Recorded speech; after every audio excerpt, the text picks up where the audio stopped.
為咗響應 work-life balance 嘅理念咧，我非常重視同事們嘅身心健康，所以從聽日開始咧，所有同事都可以自由選擇在屋企做嘢。太好啦，聽日可以慳低搭車時間，可以瞓晏呢啲啦。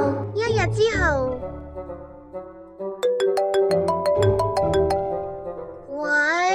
喂，早晨啊，虎仔。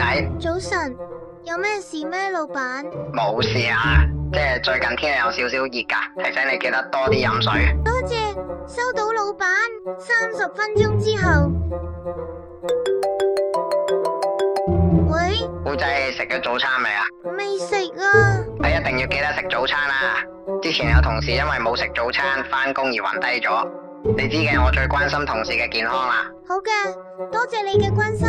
仲差一啲時間就返工啦，算啦，都係起身刷牙準備做嘢啦。3個鐘頭之後，15分鐘之後。點解咁耐唔接電話？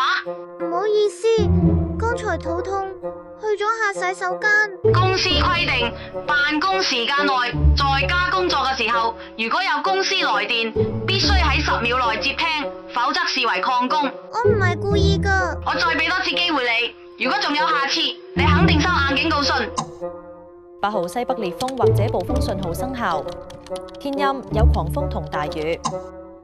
香港特別行政區政府現發出緊急警示，偵測到本港或者鄰近地區發生核子爆炸。終於做晒啲嘢啦，收工。等下2分鐘之後咧，有個 Zoom 會要開會嘅內容咧係討論下有咩事情需要討論啦。